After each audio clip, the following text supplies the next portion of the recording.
Hi, I'm Dave Harrington, Site Ops Manager in Huron, South Dakota for True North Steel. And I'm Justin Lindquist, Sales Support Lead. And this is Shop Talk!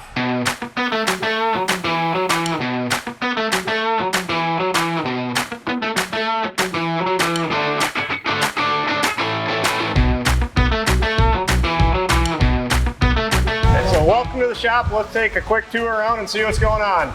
Right here we have a 12,600 gallon double wall tank.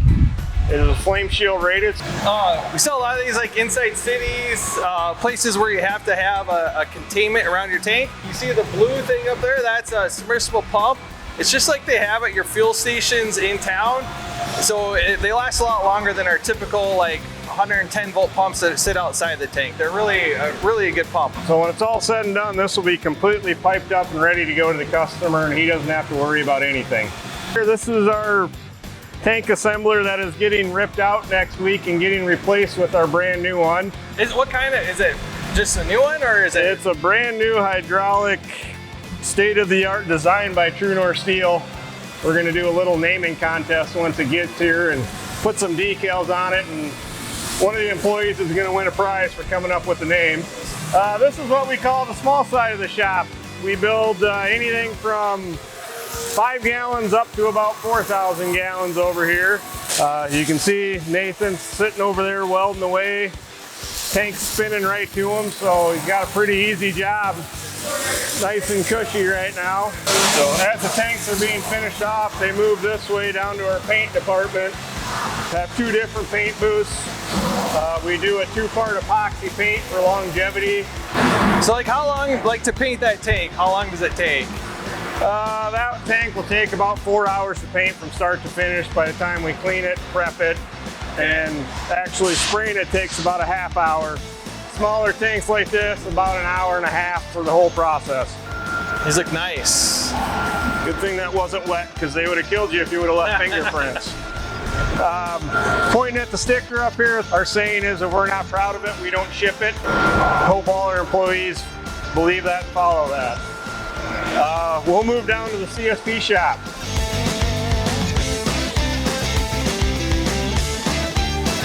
So this is what we call the CSP shop. This is our mill number 1. This is what we call Old Gertie. She's been around for, well, we think she was made in the 50s, and we've had her since the 70s, 80s. We bought her used. She's put a lot of pipe through the years. This is our rivet machine. This is old technology. This is how they used to make the culverts years ago. It's a very manual process. This is my first job when I started here with riveting culverts. And ask him how long he lasted. Couple of weeks. So yeah. We'll move on to the new addition, and that's got the new mill. So this was the new addition we added on 2 summers ago. In order to make room for our brand new 8-gauge mill, this is the only 8-gauge mill the company has. So what's he doing in there? He is measuring the diameter of the culvert to make sure that is within spec, and marking out the wing. For when you start with a new size, you have a wing that you have to cut off to get to the right size length of culvert. These are coming up for a head wall job. We'll show you what those look like too. So once the culvert is cut and he starts rolling it out, it'll roll out onto these dump tables here. We can go up to 80 foot in length off this mill. And once it's to the length, it'll cut it, drops off, and it'll look like the finished product behind you.